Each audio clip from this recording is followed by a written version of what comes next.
बच्चों, आज हम पढ़ेंगे कक्षा 9 हिंदी क्षितिज का पहला पाठ दो बैलों की कथा, जिसके लेखक हैं प्रेमचंद। हम आपको बताएंगे इस पाठ का सारांश और साथ ही साथ पाठ से संबंधित प्रश्नों के उत्तर भी। तो चलिए शुरू करते हैं, पढ़ लेते हैं पाठ का सारांश। आप भी हमारे साथ साथ पढ़ें। प्रेमचंद द्वारा लिखित पाठ दो बैलों की कथा की विधा कहानी है। इस कहानी में भावात्मक कथा के माध्यम से लेखक प्रेमचंद जी ने किसान और पशुओं का भावात्मक संबंध स्थापित किया है।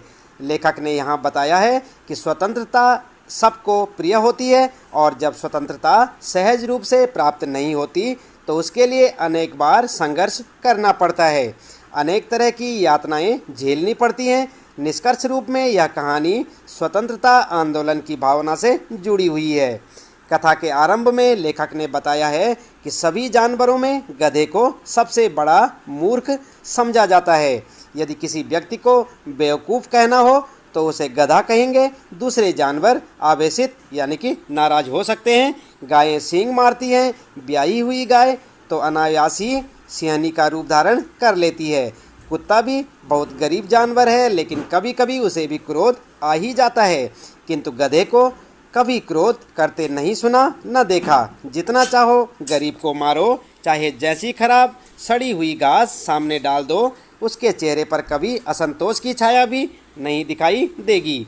गधा अपने सीधेपन और सहिष्णुता के कारण कभी क्रोधित नहीं होता।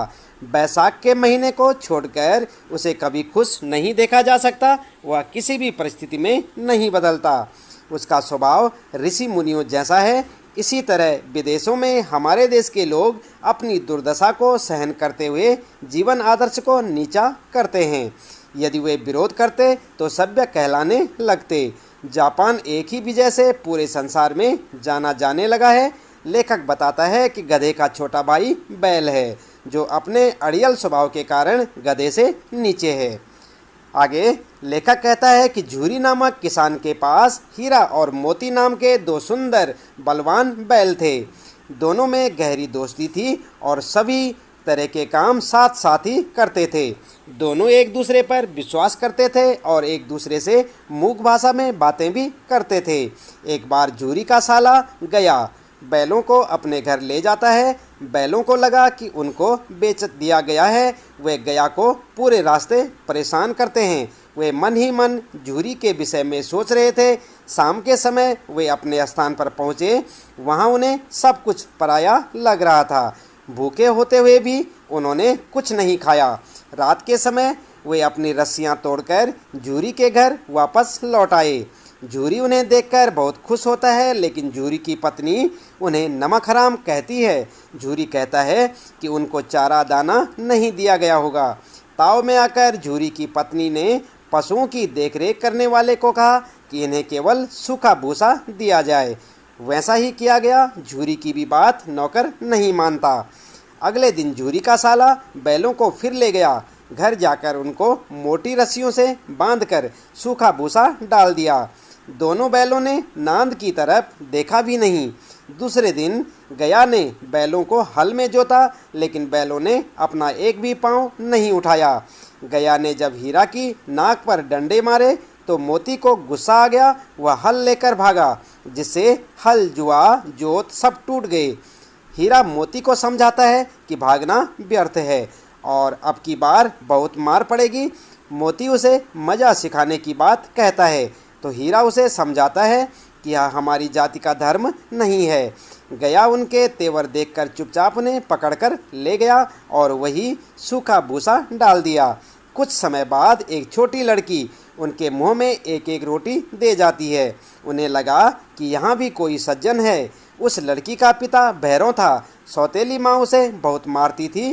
दिन भर बैल काम करते और शाम को सूखे भूसे के साथ लड़की के हाथ से रोटी खाकर खुश रहते, लेकिन उनकी आंखों में विद्रोह की भावना थी।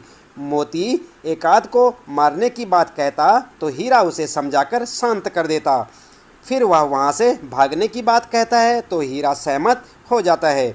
जब लड़की उन्हें रोटी खिलाने आती है, उनकी रस्सी खोल देती है और शोर मचाते हुए भागती है कि बैल भागे जा रहे हैं। दोनों बैल वहाँ से भागे।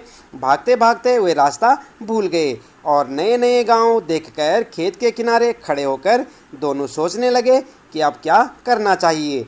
भूख की व्याकुलता के कारण वे पास के खेत की मटर को चरने लगे। पेट भर जाने के बाद दोनों मस्ती में खेलने लगे। तभी उन्हें एक सांड अपनी ओर आता दिखाई दिया। उन्हें दोनों तरफ से जान मुसीबत में नजर आती है।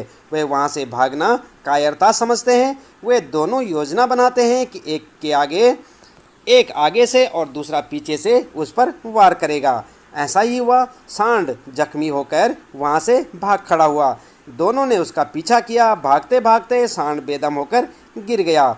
मोती उसे मारने की बात करता है तो हीरा कहता है कि गिरे हुए शत्रु पर वार नहीं करना चाहिए। फिर उन्हें घर पहुंचने की चिंता होती है। मोती कहता है कुछ खाकर फिर सोचेंगे। वह मटर के खेत में घुस गया। हीरा ने उसे मना भी किया। तभी दो आदमी लाठियां लेकर उन्हें घेर लेते हैं। पानी के कारण मोती के खुर कीचड़ में फंसने लगे। वह भाग नहीं सका। मोती को फंसा देखकर हीरा भी वहां लौट आया। दोनों को पकड़कर मवेशी खाने में बंद कर दिया गया। आगे लेखक कहता है दोनों बैलों को मवेशी खाने में पूरे दिन भूखा रहना पड़ा। वहाँ पर कई भैंसे, बकरियाँ, घोड़े, गधे मुर्दों की तरह पड़े थे। जब रात को भी खाने को कुछ नहीं मिला तो हीरा विद्रोही स्वभाव में मोती से भूखे न रह सकने की बात कहता है और भागने का कोई उपाय ढूंढता है। फिर वे बाड़े की कच्ची दीवार तोड़ने की सलाह बनाते हैं। हीरा अपने सींग के प्रहार से दीवार को तोड़ना आरंभ करता है। वहाँ का चौकीदार उसे डंडे से पीटकर मोटी रस्सी से बांध देता है। उसके बाद मोती दीवार पर टक्कर मारने लगता है। वह आधी दीवार गिरा देता है।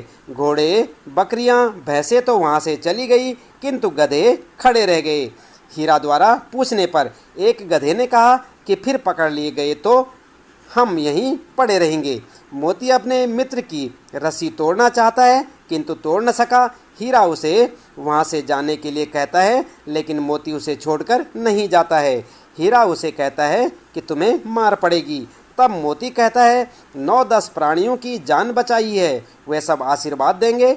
मोती गधों को सींगों से मार मार कर भगा देता है और स्वयं हीरा के पास आकर सो जाता है। सुबह होने पर वहाँ खलबली मच गई और मोती की खूब पिटाई करने के बाद उसे मोटी रस्सी से बांध दिया गया। आगे लेखक कहता है दोनों बैलों को एक सप्ताह तक भूखा बांधा गया। दिन में केवल एक बार पानी पिलाया जाता जिस कारण वे बहुत कमज़ोर हो गए। एक दिन उन दोनों बैलों को नीलाम कर दिया गया। एक दड़ियल डरावनी शकल का आदमी उन्हें खरीद लेता है। हीरा और मोती दोनों भयभीत होकर भगवान को याद करते हैं। उन दोनों को भगवान पर भरोसा है। उस दड़ियल के भय से दोनों हिम्मत न होते हुए भी भाग रहे थे। अचानक उनको रास्ता कुछ जाना पहचाना लगा। उनकी थकान दूर हो गई और चाल तेज हो गई। अपने गांव के आने पर दोनों भागकर अपने बांधने के स्थान पर आकर खड़े हो गए।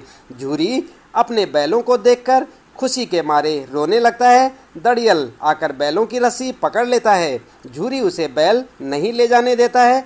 जब वह बैलों को जबरदस्ती ले जाना चाहता है तो मोती उसे सींग मारता और उसका पीछा करता है। दड़ियल डरकर भागता है और गांव से बाहर पहुंचकर गालियां देता है और पत्थर फेंकता है। इस तमाशे को देखकर गांव के लोग हंसते हैं। दड़ियल वहां से चला गया। हीरा और मोती मूक वार्तालाप करते हैं। थोड़ी देर में ही उनके लिए खाने का अच्छा प्रबंध हो गया। झूरी दोनों को सहलाने लगा। उसकी पत्नी आकर दोनों को प्यार से चूमती है। तो बच्चों, ये था यहाँ पर दो बैलों की कथा पाठ का सारांश जो कि हमने आपको पढ़कर सुनाया। उम्मीद है कि आपके समझ में भी आया होगा। इसके बाद आइए जान लेते हैं इस पाठ से संबंधित प्रश्नों के उत्तर। अभ्यास प्रश्न उत्तर में इस पाठ में आपका पहला प्रश्न है कांजी हाउस में कैद पशुओं की हाजिरी क्यों ली जाती होगी। तो आप जानते हैं क्यों ली जाती थी हाजिरी। उत्तर लिखेंगे कांजी हाउस में उन पशुओं को रखा जाता था जो लावारिस होते हैं। एक प्रकार से उन पशुओं की देखभाल की जाती है तथा समय समय पर उनकी नीलामी भी की जाती है। वहाँ निम्नलिखित कारणों से पशुओं की हाजिरी ली जाती होगी। और पहला कारण क्या होगा, पशुओं की संख्या का ठीक ठीक पता रहे। दूसरा कारण पशुओं की सेहत की जानकारी और पहचान रखने के लिए। तीसरा कारण आवारा उत्पात मचाने वाले पशुओं को अलग रखने के लिए। ठीक है। तो इस प्रकार से इन सब बातों के लिए कांजी हाउस में पशुओं की हाजिरी ली जाती थी, ठीक है ना। ये आपका प्रश्न है और इसका उत्तर। इसके बाद बच्चों दूसरा प्रश्न है, छोटी बच्ची का बैलों के प्रति प्रेम क्यों उमड़ आया, यानी कि छोटी बच्ची को बैलों के प्रति प्रेम क्यों उमड़ आया। तो उत्तर लिख सकते हैं आप, छोटी बच्ची को बैलों के प्रति प्रेम उमड़ने के निम्नलिखित कारण हैं। और क्या कारण है। नंबर 1, छोटी बच्ची की माँ मर चुकी थी, वह सौतेलेपन का दर्द झेल रही थी, वह माँ के बिछुड़ने का दर्द जानती थी, उसे लगा कि वे भी उसी की तरह अभागे हैं और अपने मालिक से दूर हैं। दूसरा कारण ये था, जिस प्रकार छोटी बच्ची को उसकी सौतेली माँ पेट भर खाना नहीं देती थी, उसी प्रकार यहाँ हीरा मोती के साथ सौतेला व्यवहार किया जा रहा था, ठीक है। तो इस प्रकार से आप अपने इस दूसरे प्रश्न का उत्तर लिख सकते हैं कि छोटी बच्ची का बैलों के प्रति प्रेम क्यों उमड़ आया। इसके बाद तीसरा प्रश्न है बच्चों, कहानी में बैलों के माध्यम से कौन कौन से नीति विषयक मूल्य उभर कर आए हैं। और उत्तर लिखेंगे आप, इस कहानी के माध्यम से निम्नलिखित नीति विषयक मूल्य उभर कर सामने आए हैं। नंबर 1, एकता में शक्ति होती है, अपने साथ साथ दूसरों का हित भी सोचना चाहिए। दूसरा, सच्चा मित्र मुसीबत के समय किसी भी स्थिति में कभी साथ नहीं छोड़ता है। और नंबर 3, समाज के सुखी संपन्न लोगों को भी अन्य वर्गों की भलाई में योगदान देना चाहिए। और चौथा, आज़ादी बहुत बड़ा मूल्य है, इसे पाने के लिए मनुष्य को बड़े से बड़ा कष्ट उठाने को तैयार रहना चाहिए, ठीक है। तो इस प्रकार से आप लिख सकते हैं कि इस कहानी के माध्यम से निम्नलिखित नीति विषयक मूल्य उभर कर सामने आए हैं। 1, 2, 3, 4 करके आप यहाँ पर से लिख सकते हैं। अगला है बच्चों चौथा प्रश्न, प्रस्तुत कहानी में प्रेमचंद ने गधे की किन स्वभावगत विशेषताओं के आधार पर उसके प्रति रूढ़ अर्थ यानी कि मूर्ख का प्रयोग न कर किसी नए अर्थ की ओर संकेत किया है। उत्तर आप लिखेंगे, गधे को उसके सरल स्वभाव के कारण मूर्ख का पर्याय समझा जाता है। क्यों समझा जाता है, क्योंकि उसका सरल स्वभाव होता है। उत्तर आप लिखें, गधे को उसके सरल स्वभाव के कारण मूर्ख का पर्याय समझा जाता है। उसके स्वभाव में सहनशीलता भी देखने को मिलती है। इस कहानी में लेखक ने गधे की सरलता और सहनशीलता की ओर हमारा ध्यान खींचा है। प्रेमचंद ने स्वयं कहा है, सद्गुणों का इतना अनादर कहीं नहीं देखा, कदाचित इतना सीधापन संसार के लिए उपयुक्त नहीं है। कहानी में भी उन्होंने सीधेपन की दुर्दशा दिखलाई है, मूर्खता की नहीं। तो इस प्रकार से आप अपने इस चौथे प्रश्न का उत्तर लिख सकते हैं। ये चौथा प्रश्न आपका और इसका उत्तर। इसके बाद अगला प्रश्न है पांचवा बच्चों, किन घटनाओं से पता चलता है कि हीरा और मोती में गहरी दोस्ती थी। तो आपने पाठ तो पढ़ा था और उनकी दोस्ती के किस्से भी आपने पढ़े, तो आपको मालूम हो गया होगा। चलिए उत्तर में क्या लिखेंगे। उत्तर लिखेंगे, दो बैलों की कथा नामक पाठ में एक नहीं अनेक घटनाएं हैं जिनसे पता चलता है कि हीरा और मोती में गहरी दोस्ती थी। जैसे क्या क्या पहचान थी। नंबर 1, दोनों बैल हल या गाड़ी में जोत दिए जाते और गर्दन हिला हिला कर चलते। उस समय हर एक की चेष्टा होती कि ज़्यादा से ज़्यादा बोझ मेरी ही गर्दन पर रहे, ठीक है। दूसरा, दिन भर के बाद दोपहर या संध्या को दोनों खुलते तो एक दूसरे को चाट चूट कर अपनी थकान मिटा लिया करते। नांद में खली भूसा पड़ जाने के बाद दोनों साथ उठते, साथ नांद में मुंह डालते और साथ ही बैठते थे। एक मुंह हटा लेता तो दूसरा भी अपना मुंह हटा लेता था, ठीक है।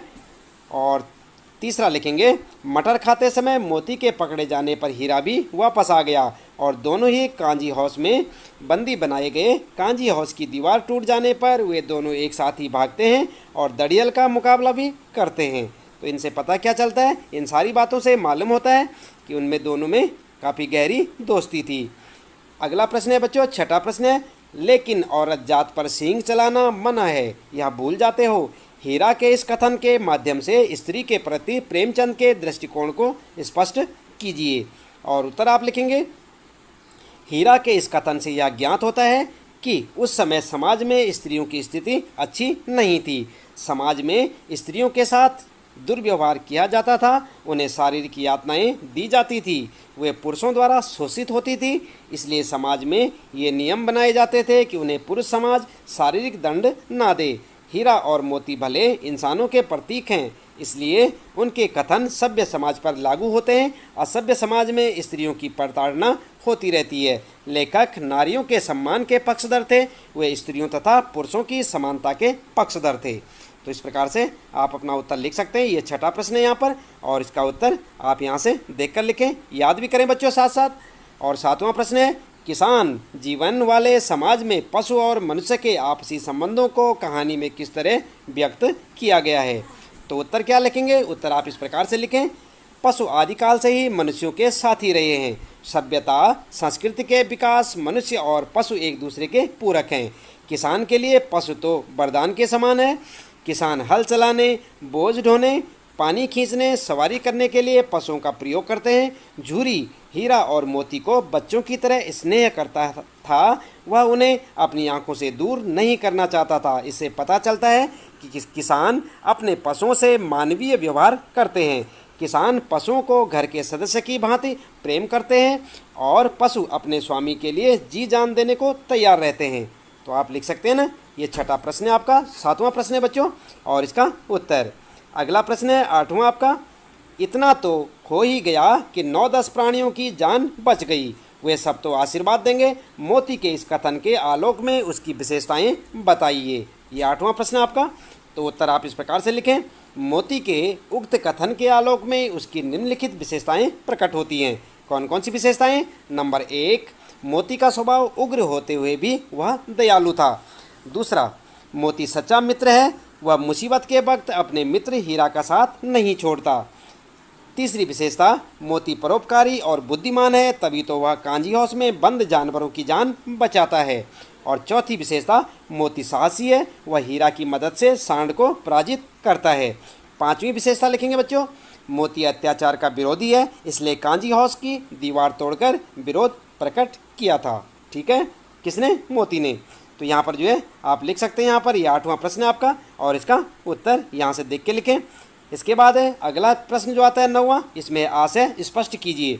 और यहाँ पर जो है 9.1 यानी कि 9 का पहला प्रश्न आप देखेंगे, अवश्य ही उनमें कोई ऐसी गुप्त शक्ति थी जिससे जीवों में श्रेष्ठता का दावा करने वाला मनुष्य वंचित है। तो यहाँ पर आशय क्या लिखना है आपने? आशय स्पष्ट करना है। उत्तर लिखेंगे, हीरा और मोती बिना कोई वचन कहे एक दूसरे के मन की बात समझ जाते थे। प्रायः वे एक दूसरे की भलाई की बातें सोचते थे, है ना। और आगे लिखेंगे, यद्यपि मनुष्य स्वयं को सब प्राणियों से श्रेष्ठ मानता है, किंतु उसमें भी ये शक्ति नहीं होती वह दूसरों के मनोभावों को समझ सके। अक्सर वह स्वार्थ के कारण भी किसी दूसरे का हित सोचना नहीं चाहता। क्या समझे आप इस प्रश्न के उत्तर में? यहाँ पर आप आशय स्पष्ट करेंगे, हीरा मोती में मानवीय बहुत सारे गुण थे जिसके कारण वे एक दूसरे का सम्मान करते थे, एक दूसरे के लिए अच्छा सोचते थे, जो कि अक्सरतः मनुष्यों में भी देखने के लिए नहीं मिलता। ऐसे गुण जो है अगर मिलते हैं तो अपने स्वार्थ के कारण मिलते हैं।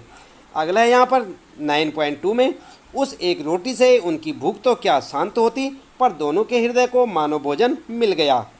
तो यहाँ पर जो है इसका आशय स्पष्ट करेंगे आप। हीरा और मोती गया के घर बंधे हुए थे। गया ने उनके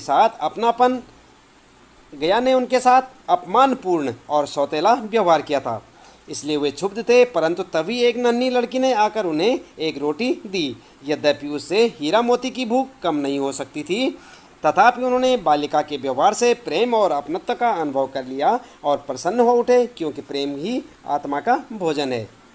क्या समझे आप? प्रेम ही आत्मा का भोजन है। इसलिए जो हीरा और मोती उस लड़की से काफ़ी प्रसन्न हुए थे और उन्हें उसमें अपनापन दिखाई दे रहा था। तो यहाँ पर जो है आशय स्पष्ट कर लेंगे आप 9.2 का। और इसके बाद जो है 10वां प्रश्न है बच्चों, गया ने हीरा मोती को दोनों बार सूखा भूसा खाने के लिए दिया, क्योंकि? तो यहाँ पर जो है आपके लिए यहाँ पर कह गए 4 हैं और इनमें से आपको एक छांट के लिखना है कि उसने ऐसा क्यों किया। तो गया पराये बैलों पर अधिक खर्च नहीं करना चाहता था, या गरीबी के कारण खली आदि खरीदना उसके बस की बात नहीं थी, या वह हीरा मोती के व्यवहार से बहुत दुखी था, या उसे खली आदि सामग्री की जानकारी नहीं थी। तो यहाँ पर इन चारों में से कौन सा सही होगा? तो आप उत्तर में लिखेंगे, वह हीरा मोती के व्यवहार से बहुत दुखी था। ठीक है, ये होगा आपका उत्तर। और इसके बाद बच्चों आगे प्रश्न आते हैं रचना और अभिव्यक्ति के प्रश्न। 11वां प्रश्न आपके लिए, हीरा और मोती ने शोषण के खिलाफ आवाज़ उठाई, लेकिन उनके लिए प्रताड़ना भी सही। हीरा मोती की इस प्रतिक्रिया पर तर्क सहित अपने विचार प्रकट करें। फिर से पढ़े एक बार प्रश्न। हीरा और मोती ने शोषण के खिलाफ आवाज़ उठाई, लेकिन उसके लिए प्रताड़ना भी सही। हीरा मोती की इस प्रतिक्रिया पर तर्क सहित अपने विचार प्रकट करें। तो आप अपने विचार लिख सकते हैं, चाहे तो अपने हिसाब से लिख सकते हैं और चाहे ऐसे लिख सकते हैं जैसे यहाँ पर हमने आपको बताया। हीरा और मोती शोषण के विरुद्ध हैं, वे हर शोषण के विरुद्ध आवाज़ उठाते रहे। उन्होंने झूरी के साले गया का विरोध किया तो सूखी रोटियाँ और डंडे खाए। फिर कांजी हाउस में अन्याय का विरोध किया और बंधन में पड़े। मेरे विचार से उन्होंने शोषण का विरोध करके ठीक किया, क्योंकि शोषित होकर जीने का क्या लाभ, शोषित को भय और यातना के सिवाय कुछ प्राप्त नहीं होता। तो इस प्रकार से आप चाहें तो इस प्रकार से लिख सकते हैं जैसे यहाँ पर आपको बताया गया, और चाहे अपने हिसाब से भी आप अपने विचार यहाँ पर व्यक्त कर सकते हैं। 12वां प्रश्न है बच्चों, क्या आपको लगता है कि यह कहानी आज़ादी की कहानी की ओर भी संकेत करती है? तो उत्तर लिख सकते हैं आप।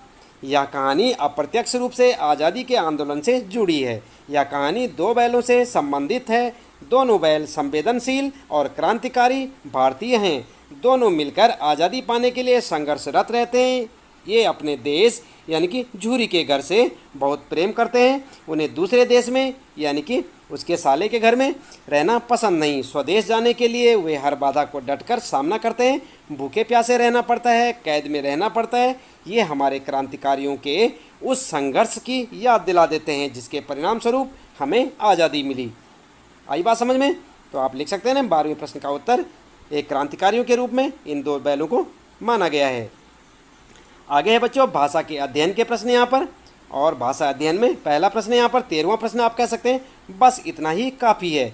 फिर मैं भी जोर लगाता हूँ, और यहाँ पर जो है ही, इतना ही काफ़ी है। फिर मैं भी, तो यहाँ पर ध्यान दें आप ही और भी पर, ठीक है।